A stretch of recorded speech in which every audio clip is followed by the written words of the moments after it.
Hello everyone, welcome back to my channel. मैं हूं doctor राज नंदिनी और आप देख रहे हैं डेंटल डायरीज। तो आज हम बात करेंगे कि मुंह में सफ़ेद दाग क्यों होता है, और अगर आपके मुंह में सफ़ेद दाग है तो क्या वो कैंसर है, या फिर ऐसे ही आपके मुंह में भी सफ़ेद दाग है और आपको ये लग रहा है कि वो कैंसर है और आप बहुत डरे हुए हैं कि कहीं वो कैंसर तो नहीं। तो आप बिल्कुल सही वीडियो पे हैं, ये वीडियो आपके लिए ही है। तो hello everyone, welcome back to my channel. मैं हूं डॉक्टर राज नंदिनी और आप देख रहे हैं डेंटल डायरीज। आज हम बात करेंगे मुंह में सफ़ेद दाग के बारे में। मुंह में सफ़ेद दाग क्यों होता है, कैसे होता है और इसका क्या इलाज है, क्या ट्रीटमेंट है। कभी कभी ब्रशिंग करते वक्त या मिरर में देखते वक्त, जब आप मिरर में देखते हैं तो आपको दिखता है कि आपके मुँह में सफ़ेद दाग बना हुआ है, और फिर हमारे दिमाग में सबसे पहला सवाल यही आता है कि कहीं ये कैंसर तो नहीं है। तो आज हम इसी टॉपिक पे बात करेंगे कि मुंह में सफ़ेद दाग क्यों होता है और कब इस दाग को हमें सीरियसली लेना चाहिए। आइए देखते हैं क्या क्या रीजन होते हैं, क्या क्या कॉज हैं मुंह में सफ़ेद दाग होने के। पहला, कभी कभी यह दाग छोटे से इंजरी की वजह से होता है। जैसे कि आप कभी कभी क्या होता है कि खाना खाते वक्त गाल को कट कर देते हैं, अपने दांत से काट लेते हैं, या फिर कभी ज़्यादा मसालेदार खाना खा लेते हैं, इसकी वजह से। कभी कभी जब आपको फंगल इन्फेक्शन होता है तो वो भी आपके मुंह में एक सफ़ेद परत दाग जैसा दिखाई देता है।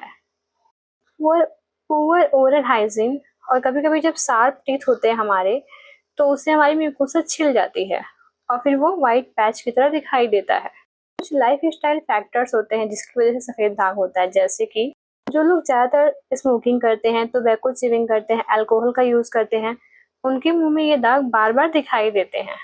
ऐसे केसेस में जो अल्कोहल यूज़ करते हैं, टोबैको च्यूइंग करते हैं, उनके केस में यह जो दाग होता है वो प्री कैंसरस लीजन भी हो सकता है, जिसको कि मेडिकल टर्म में ल्यूकोप्लेकिया कहते हैं। अगला यह सवाल होता है कि क्या जो सफ़ेद दाग है वो हमेशा कैंसर ही होता है। इसका जवाब है नहीं। हर तरह का सफ़ेद दाग कैंसर नहीं होता है, लेकिन आपके मुंह में जो दाग है वो 2 हफ्ते से ज़्यादा हो जाए, तब तक रहे, 2 हफ्ते से ज़्यादा रहे और बार बार रिपीट हो, बार बार हो रहा है, फिर पेन के साथ हो रहा है, तो फिर आपको तुरंत अपने डॉक्टर को ज़रूर दिखाना चाहिए। किसी नज़दीक के अच्छे डेंटिस्ट के पास जाकर दिखाएं और कंफर्म करें कि वो कैसा दाग है, क्या वो कैंसरस दाग है या फिर नॉन कैंसरस दाग है। अर्ली चेकअप करने से क्या होता है कि अगर कोई रिस्क है भी, सपोज अगर वो कैंसरस है भी, तो अगर जल्दी चेकअप कर लिए, जल्दी पहचान कर ली जाए तो उसका इलाज संभव होता है। बात करेंगे कुछ टिप्स की, कुछ अवेयरनेस की जो आपको जानना बहुत ज़रूरी है सफ़ेद दाग के बारे में, जिससे कि आपको सफ़ेद दाग ना हो, आप उस सफ़ेद दाग से बचे रहें। पहला है ओरल हाइजीन मेंटेन करें। किसी भी टाइप का स्मोकिंग, टोबैको या फिर अल्कोहल यूज़ करने को अवॉइड करें, बिल्कुल ही अवॉइड करें। रेगुलर डेंटल चेकअप जरूर कराएं, साल में कम से कम एक बार जरूर करा लें।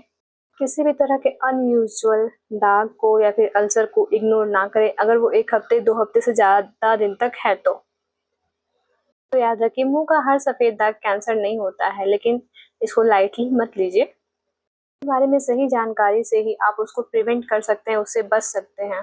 सही समय पर चेकअप आपकी स्माइल और आपकी हेल्थ दोनों को बचा सकता है। Stay aware, stay healthy. Thank you for watching.